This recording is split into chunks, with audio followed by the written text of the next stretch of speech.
De quoi je me mêle sur rmc.fr et 01net TV. François Sorel. Merci d'être avec nous. De quoi je me mêle, l'actualité des nouvelles technologies, version audio sur rmc.fr et version vidéo, vous le savez, sur 01net TV. Ravi d'être là.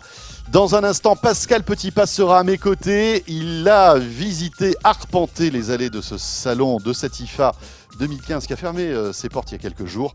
On va faire un point avec lui. Mais auparavant, petit erratum. Dans De quoi je me mêle, la semaine dernière, nous étions à l'IFA avec un moment mémorable en compagnie de Victor Jakimovic et Pepe Garcia. Et à cette occasion, Victor nous avait dit qu'il craignait fort la disparition à terme de la filiale TV de Sony qui serait à vendre. C'est ce qu'il nous a dit. Eh bien, cette semaine, Sony France m'a passé un petit coup de fil pour me dire que c'était complètement faux, que Sony Télé, en tout cas la partie télé, se portait bien. Donc voilà, on tenait à faire ce petit rectificatif. Visiblement, Sony n'est pas à vendre, en tout cas la filiale télévision, et c'est plutôt une bonne nouvelle. Pascal Petitpas, bonjour. Bonjour François. Pascal Petitpas, spécialiste des nouvelles technologies, hein, un expert dans ce domaine qui fait partie des habitués de quoi je me mêle depuis de nombreuses années. Pascal, cette IFA 2015, on le disait tout à l'heure, bof, quoi. Bon, on a fait des trucs sympas quand même, on a vu des choses sympathiques. Mais bon, voilà, il ne sera pas numéro 1 au top 50 des IFA qu'on a pu visiter ces 10 dernières années. On est d'accord ? Non, c'est clair. Effectivement, on se pose même la question de se dire est-ce que ça ne serait pas plus judicieux d'avoir un IFA tous les 2 ans, comme ça se passait il y a quelques années, puisqu'il est maintenant annuel depuis environ 8 à 10 ans. On se rend compte qu'aujourd'hui, c'est presque le CES qui porte l'innovation. C'est là où on découvre de vraies nouveautés. Et puis après, voilà, ces nouveautés évoluent un petit peu à l'IFA. Hein. Oui, il y a 2 salons pour moi vraiment intéressants en ce moment. C'est le CES, effectivement, en janvier. Et juste en février, un autre salon qui se passe en Europe, alors qui paraît comme ça, qui est beaucoup moins connu, qui est l'ISE, mais où on voit toujours des choses assez extraordinaires et qui mêlent un peu grand public, intégration et monde professionnel. Et pour moi, ce sont vraiment les 2 salons qui sont bien au-dessus des autres. Mais on en avait parlé, d'ailleurs. Oui, tout à fait. Et l'IFA, aujourd'hui, est un peu tristounet. Bon, alors, on va faire un petit tour de ce qui vous a plu lors de cette IFA. Et on va parler de Blu-ray. Voilà, le lecteur Blu-ray Ultra HD, on en a parlé sur 01net TV. On l'a vu, ce lecteur Blu-ray Ultra HD, on l'a touché. Il était chez Samsung. Bon, ça y est, c'est lancé ou pas, cette histoire-là ? Alors c'est en tout cas montré, ce qui est un peu mieux que ce que nous avions pu découvrir dans le cadre du CES où on avait vu sous un cocon de plexiglas un lecteur Panasonic où à la limite on avait beaucoup de doutes de penser que c'était lui qui était en lecture ou si c'était un gros disque dur qui était à l'arrière. Là on avait vraiment l'impression, la sensation que c'était bien ce produit qui fonctionnait, qui a l'allure assez classique d'un lecteur de Blu-ray. D'ailleurs il n'y a pas de raison qu'il soit autrement. Même si Samsung a décidé de le courber, on n'a pas débranché. Allez, on va leur donner, on va leur faire confiance. Allez, d'accord. D'ailleurs, en parlant comme ça un petit peu dans tous les stands de lecteurs, celui-ci est annoncé pour le début de l'année 2016, avec probablement un lancement aux États-Unis pendant quelques semaines avant son lancement en Europe. Il est fort probable que d'autres constructeurs à cette époque, même s'ils ne l'ont pas annoncé dans le cadre de l'IFA, soient au rendez-vous pour le lancement de ces produits. Donc il ne sera certainement pas seul, ce lecteur, mais en tout cas, le mérite de Samsung était de le présenter. Ça sera malheureusement l'année prochaine. C'est dommage, c'est triste parce qu'on l'attend depuis longtemps. Parce que beaucoup de voix s'élèvent, et d'ailleurs, nos amis, la semaine dernière, parlaient un petit peu du fait que peut-être à force d'arriver, d'être repoussé, d'arriver trop tard, il finirait par avoir un intérêt moindre. Moi, je pense que c'est quand même la source est excellente pour alimenter ces très nombreux écrans 4K dont on parle beaucoup. D'ailleurs, on fera des petites précisions sur ce qu'il est vraiment nécessaire et ce qu'il faut regarder sur les écrans UHD 4K. Néanmoins, donc cette source, oui, elle prend tout le meilleur en fait de l'image aujourd'hui. Et l'UHD, il faut bien se rappeler, il faut toujours le répéter, ce n'est pas simplement un nombre de points plus important sur l'écran. C'est aussi, on le sait, une amélioration de la couleur. C'est aussi le fameux HDR, on en parle beaucoup et on y reviendra sur les téléviseurs parce que tous nos amis constructeurs n'avaient que ça à la bouche, le HDR. Après nous avoir inondé de Quantum Dot en début d'année, là c'était véritablement le salon du HDR. Donc c'est vrai que cette source UHD le permet. Il permettra aussi une chose qui est très très importante dont on parle encore peu, qui est le HFR, c'est-à-dire la capacité d'augmenter le nombre d'images par seconde. Et la clé de la qualité, Oui. c'est quand même dans l'augmentation du nombre d'images par seconde. J'ai vu d'ailleurs dans cet IFA, dans ce qu'on appelle des secret rooms, c'est-à-dire des pièces qui sont un petit peu cachées du public, car n'oublions pas que Ça l'IFA s'appelle est des secret rooms. Oui, Ah oui. des black rooms, il y a un peu tous les noms, mais en tout cas des salles qui ne sont pas visibles par le grand public, puisque l'IFA est un salon grand public, où j'ai vu des comparaisons que j'avais d'ailleurs eu l'occasion déjà moi de faire, où on voit un Full HD et un UHD côte à côte, qui lorsque l'image est fixe, alors il y a un avantage évident si on est proche Sur des écrans l'Ultra sur HD, l'UHD, mais dès que l'image bouge, pour peu que la gestion du mouvement soit faite de manière plus intelligente sur le Full HD, parce que c'est plus simple également, et bien parfois on peut être surpris de voir qu'un bon écran avec un beau traitement, à partir du moment où ça bouge, eh bien ça peut être meilleur sur un Full HD. Donc attention, profitons aussi dans cette source UHD Blu-ray de ce que va être le HFR, donc High Frame Rate, qui permettra d'avoir davantage d'images par seconde, et non seulement d'avoir le nombre de points lorsque l'image est fixe, mais également de conserver une très bonne qualité d'image lorsque celle-ci est en mouvement. Mais après, c'est vrai que c'est ce qu'on disait la semaine dernière avec Pépé et Victor. Est-ce que finalement les gens s'intéressent à ça? Est-ce que c'est une innovation assez en rupture pour que les gens se disent « Ok, je vais changer ma télé parce qu'il y a une vraie différence de qualité entre du Full HD, enfin une télé HD traditionnelle qu'on a, et du 4K ». C'est ça un petit peu le gap. Et pour revenir au lecteur de Blu-ray Ultra HD, est-ce qu'il n'arrive pas trop tard? Moi, j'ai posé la question à Samsung. Samsung nous dit que ça coûtera 400-500 € le lecteur. On ne connaît pas le nombre de titres qui seront disponibles au début. Il devrait y avoir à peu près 30 titres de disponibles au lancement aux États-Unis. Combien coûteront ces films? Enfin, voilà, on parle d'à peu près 50 €, ce qui est quand même élevé. Ouais, mais attendez, c'est quand même 50 élevé, € un si film, 50 €, c'est pas possible. Enfin, je veux dire, encore une fois, c'est pas avec La clé du cette succès- démarche et cette stratégie que ça deviendra du grand public. Alors Ça, la c'est clé clair. du succès pour ce produit, c'est vraiment d'arriver à prendre tout ce que permet, tout ce qui a été en fait validé au mois d'août de cette année par le consortium, de façon à avoir non seulement la netteté, mais également au niveau colorimétrie, au niveau HDR, au niveau donc de cette profondeur de couleur, tous les aspects qui permettent d'aller au-delà simplement Ouais, bien d'une sûr. simple augmentation de la résolution. Tout le monde n'a pas accès au débit. J'ai la chance d'avoir plus de 100 mégas à la maison. Malheureusement, combien de Français Ah, ça y cette est année, ça y est. Ah, c'est pour ça qu'il le dit, Pascal, parce qu'il y a encore quelques mois, il faisait pas le malin. Hein. 2 mégas 5. Voilà. François. Et vous êtes passé de 2 mégas 5 à 100 C'est mégas. une révolution. C'est Ah oui. fantastique. Quand le technicien est venu, vous étiez à ses genoux comme ça, en Quasiment. lui disant merci, Merci. merci. Quel bonheur. Et c'est vrai que malheureusement, Ah, il beaucoup fait de le malin, Français, là, maintenant, ne vont pas profiter de ce Pascal. débit. Alors c'est vrai qu'il y aura d'autres Je moyens. vais venir couper la fibre, vous allez Aïe, voir. aïe, aïe, aïe, je le craignais. Ah, c'est vrai que le satellite va le pouvoir également, l'Internet également, parce qu'on sait que par le web, on pourra, même le HBB-TV en complément, on pourra avoir des contenus en UHD, et ça c'est très bien. Alors revenons néanmoins à notre lecteur. Juste une petite question. Est-ce que aujourd'hui les lecteurs Blu-ray qu'on a seront facilement... Est-ce qu'on pourra les mettre à jour pour pouvoir avoir de l'Ultra HD ou c'est une autre technologie? Ah non, c'est mort. c'est mort. La Ça, on PlayStation pourra pas. 4, etc.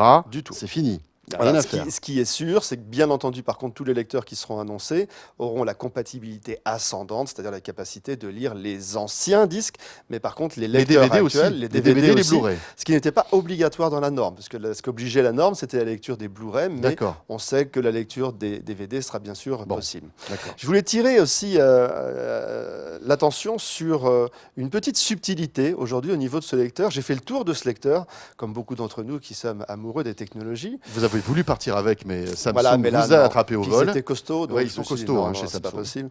Ouais. J'ai vu qu'il avait une seule HDMI. On pourrait se dire, mais oui, quel est le problème finalement d'avoir une seule HDMI? Alors là, on arrive à une petite explication technique, mais qui a son importance. Donc c'est la prise HDMI qu'on branche sur la télé. On est d'accord, Exactement, hein, la voilà. prise HDMI, alors qu'on branche soit sur son téléviseur, Ok. soit si on a la chance d'avoir un système home cinéma. Qu'est-ce qu'on fait dans ces cas-là? Paf. On sort de la HDMI du lecteur, on rentre dans le home cinéma, et du home cinéma, on repart et vers on la télé. switch de Et source donc en on se source. dit, mais pourquoi il nous raconte que c'est dommage qu'il n'y ait qu'une seule HDMI? Petite explication, il va y avoir une nouvelle norme de protection qui s'appelle le HDCP 2.2, désolé pour le terme, mais c'est celui-ci, qui Alors va ça, faire... juste une précision, tout ça c'est mis en place par les majors, Exactement. par les studios qui veulent protéger au maximum leur contenu et tout simplement pour éviter la copie en fait Voilà, d'un dire que lecteur c'est Blu-ray. inviolable, on sait que ça sera très compliqué, mais Ouais. au moins limiter au maximum ce problème.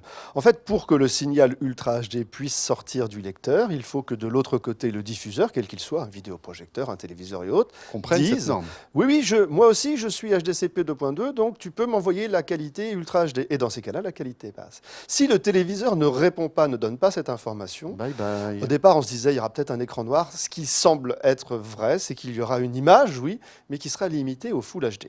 Bon. Ce qui serait un peu dommage quand même. Donc je vais m'acheter un lecteur Blu-ray Ultra HD avec Un tout télé ce qu'il faut, Ultra HD. des films à 50 €, etc. Je branche ça sur ma télé qui est Ultra HD, Qui est Ultra mais qui est HD. un peu vieille parce qu'elle n'a pas été mise à jour, etc. Voilà. Et je me retrouve en Full HD, pas en Ultra HD. Alors ça, c'est Bravo. bien sûr. Alors là, non, Là, on se dit- excusez-moi, mais il faut que j'applaudisse quand même, parce que là, c'est magnifique. Alors là, on se dit c'est terrible. On va rassurer bien sûr nos amis consommateurs. Tous les téléviseurs vendus en 2015 sont des produits qui intègrent le HDCP 2.2. Sauf Pascal, sauf. si j'ai acheté mon téléviseur en 2014, parce qu'il y avait des téléviseurs Ultra HD en 2014. Et oui, cher François, je sais. Ah, Les j'aime pas. early adopters, Et quand- ceux qui se sont jetés sur cette Et technologie. là, vous avez la voix d'un croque-mort. Et oui, j'ai une mauvaise nouvelle à vous annoncer. Vont peut-être découvrir que leur produit n'est pas HDCP 2.2 et dans ce cas-là, malheureusement, ils ne pourront pas lire la qualité UHD Et provenant de quand leur on pose la lecteur. question aux constructeurs, parce que doivent être au courant, non? Les Sony, les Samsung, Ils les sont LG. tous au courant. Si- Et si d'ailleurs, j'achète Samsung une- répond. Si j'ai acheté une télé en 2014, qu'est-ce qui va se passer? Alors, il y en a quand même très peu qui ont été vendus en 2014, mais il y en a eu quand même. Alors, Samsung, qui est le principal intervenant, dit ah, nous, on avait prévu les trucs parce que nous, on a en fait toute la partie connectique qui est à l'extérieur du téléviseur et qui peut, en fait, on le sait, sur beaucoup de modèles de Samsung, ceux qui concernent d'ailleurs l'Ultra HD, on peut racheter à ce moment-là un module UHD et du coup pouvoir changer ce module pour bénéficier de cet UHD. Mais la plupart des télés l'auront. Alors on pourrait se dire, bon, ça va, on a eu peur, mais ouf. Mais non, François. On vient de parler il y a quelques instants des amplificateurs. J'ai l'impression de vivre avec vous une série télé à suspense. C'est terrible. Pascal. On va essayer de faire monter Ah ouais, non, mais cette c'est angoisse. On revient dans un instant après la pub. Ne bougez pas. Non, c'est pas vrai. Non, simplement, autant les téléviseurs, effectivement, François, sont pour la majorité, donc il y aura très peu de cas, il y aura Oui. des cas, mais très peu où il y aura ce problème. Par contre, les amplis home cinéma, eux, ne sont HDCP 2.2 que depuis très récemment. Ce qui fait que celui qui a acheté un amplificateur home cinéma au début d'année a peu de chances que celui-ci soit home cinéma. Donc, je vais donc à- brancher mon lecteur Blu-ray Ultra HD. Voilà. Je pourrais pas le brancher sur mon ampli au Alors, cinéma, il va pas le comprendre. Si jamais il n'a qu'une HDMI, d'accord, je vais être obligé de passer par mon ampli home cinéma. Mais du coup, si celui-ci n'est pas HD.2, ça ne marchera pas, même si mon télé l'est. Donc, c'est la raison de mon intervention il y a quelques minutes en disant dommage qu'il n'ait qu'une prise HDMI, car on verra arriver des produits avec deux prises HDMI justement pour éviter ce problème. Une qui ira Oui. en HDCP 2.2 sur le téléviseur et l'autre qui ira fournir le son haute définition aux amplis home cinéma. On est d'accord. Cela dit, il doit avoir une sortie audio, non? Mais oui, mais la sortie audio ne permet pas de véhiculer la pleine qualité des sons haute définition cinéma, Ah oui. tels qu'on les connaît, par exemple le C'est- DTS. J'ai l'impression que c'est mal parti, non, tout ça? Non, c'est pas mal C'est un parti. peu Il faut juste, J'ai l'impression qu'on revit la télé 3D d'il y a quelques années. faire attention. Et il faut juste faire attention quand on achète d'ailleurs un téléviseur, surtout si on a l'intention d'avoir un téléviseur, si on se dit, allez, je suis prêt à faire une bonne affaire avec le téléviseur Tartampion UHD, de bien vérifier qu'un téléviseur UHD, malheureusement, là, il n'y a pas un logo officiel Ouais. qui nous permet de penser que ce produit est totalement prêt. Il y en a un même qui malheureusement ne couvre pas toutes les données de l'UHD. Et donc bien s'assurer, si on a envie d'acheter un produit à bas prix, que ce produit regroupe bien tout ce qui est nécessaire.